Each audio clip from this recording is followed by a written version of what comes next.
because I still obviously might consider doing another show that I'm not going to say the name and have it plastered all over social media. What's up guys and welcome. You are watching Fazi Fitness. So guys, channel membership is now live. Link is in the description and the first comment. Do check it out. That would really help support the channel. So let's start this video with the mutant Nick Walker. First of all, let's all give him a huge props on doing such a wonderful job, staying one of the most relevant person from the men's open bodybuilding, especially when it comes to bodybuilding media and the kind of waves he has been making since the Pittsburgh Pro this year. So the man played another superb card, hinting about doing one more show, maybe post Olympia, and he threw the ball in the fans' court to keep them guessing and speculating. So is he talking about the show in the post Olympia tour, or is he gonna do a show before the Olympia, or is he talking about the Arnold Ohio next year? As soon as they made the announcement, I said, "Oh, I'm probably going to do it." I'll text you about that because I don't know what's happening. There's only one other show I could possibly be doing after the Olympia, brother. So it might very well be the Arnold Ohio next year because of that 750 grand in the prize money. And that we all know is gonna be one hell of a big paycheck. And Nick being in his prime, he ain't missing that opportunity. And rightfully so. So Samson Dauda most probably isn't doing the Arnold next year. Now I'm just speculating here because I do believe that he needs a break. And we do not know about Derek Lunsford either. So this will be a good opportunity for the mutant.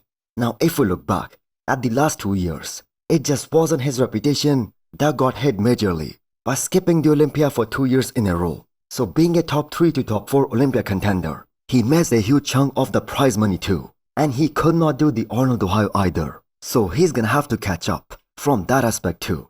Now we know Nick has been gaining a lot of momentum since the time he came very close to beating Derek Lunsford. And it is kind of too early to make any predictions. But when a top fellow competitor like Tonio Burton or a former competitor in Valier, they predict that Nick has the ability to fight for the Olympia title this year against Samson Dauda, well, that is big. So things have changed so drastically in favor of the mutant because many of us were discussing that Nick might even lose to Martin Fitzwater at the Pittsburgh Pro. And now Nick is entering this year's Mr. Olympia as a legitimate Olympia title contender. So if that last physique update by Hadi Chopan did not freak you out, well, this video definitely will. I mean, look at those chest striations. And the funny thing is that we still have 11 more weeks to go till this year's Mr. Olympia.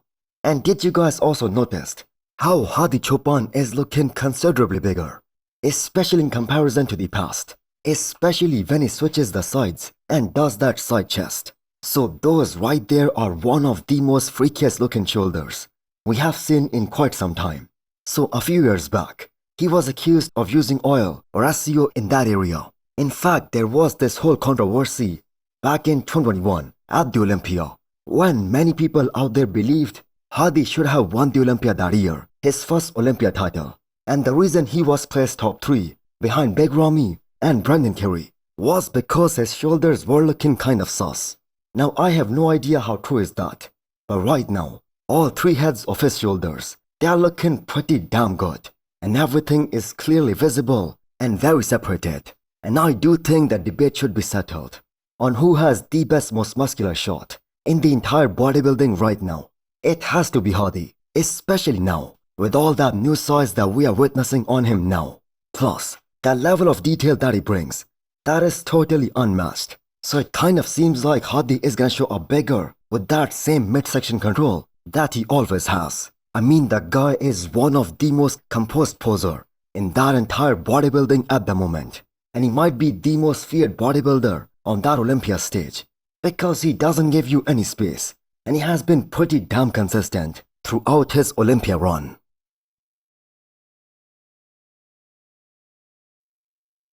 Next up, we have an update from Louis Breed. Now, I have no idea how many weeks out he is right now, as he hasn't announced what show he's gonna go for next. But the way this guy is looking right now, it's so unbelievable. Especially if we take account of the fact that he had a very serious crash just a few months ago where he sustained many injuries like arm fracture in 3 different places, internal bleeding, kidney damage, and none of us expected that he would be able to come back, and that too at such a fast pace.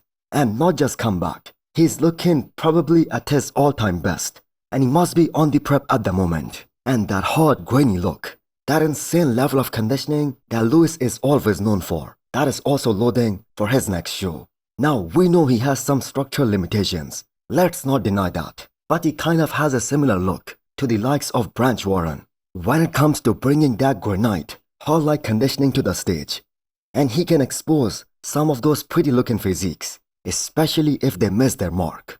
Yes, the more aesthetic physiques, that is going to be a very crucial factor if Louis Breed has to win his first pro show and get his Olympia qualification. Now, he did have his best contest season last year, and he placed as high as top 3 at Europa Pro, where he was in 2nd place at the prejudging.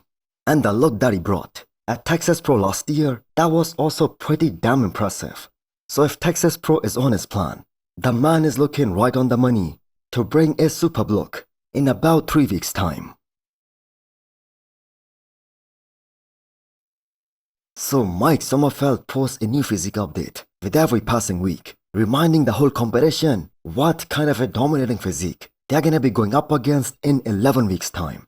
So the biggest reason why some of the fans, they keep calling him to switch over to the 212 is because of the amount of thickness and the muscle mass that he carries, which is something that isn't normal for a classic physique competitor. I mean, just take a look at his front double biceps from the Olympia. What isn't classic about this? He has the V-taper, he has the flow, he has those very classic lines, plus the man poses extremely well.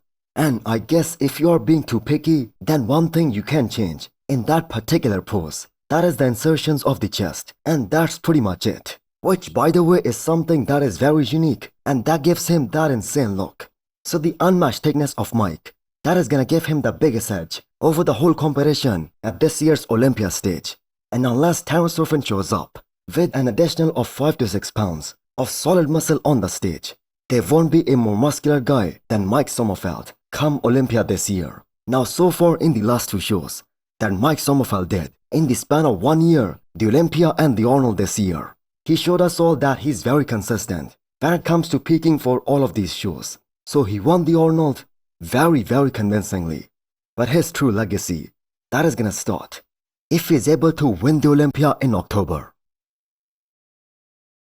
So it was very surprising that only a single picture came out of Carlos Thomas Jr. from his recent guest posing, which happened earlier this week. Now I'm sure many of you guys remember when Carlos did the guest posing back in 2023. That was on the same weekend as Chicago Pro, and he looked so damn impressive in that particular guest posing that he even overshadowed a guy like Justin Shire, who was the winner of Chicago Pro that year. So Carlos is such a great bodybuilder to book for a guest posing because the man is so cartoonish and his proportions are so unreal and so insane. Now if we look at this recent picture, this is another superb look by Carlos. He's big, round, and very impressive to see him pulling the vacuum, especially at this phase of the year, where we do not know whether he is planning to return to the stage anytime soon. Now for Carlos to fulfill his true potential and live up to the expectations that he set for himself, 2 major things need to happen. His overall back, that needs to come up big time, but more importantly, he has to find a way to really get his skin very thin so that he can showcase more detail and bring out the conditioning. Now I'm sure this contest season, that must have been very difficult and very hard on Carlos, considering his placings at both the Arnold and Detroit. They were very mediocre compared to his own expectations. And we have to keep in mind, no one doubts his work ethic. It's just simply way too hard, way too difficult for some of these guys to get that paper thin skin. For the record, Carlos has done only 3 pro shows so far since he turned pro. And with time, he's gonna acquire more muscle maturity and become a better bodybuilder overall. So hit the thumbs up button if you liked the video and smash the subscribe button if you wanna come back for more. Thanks for watching.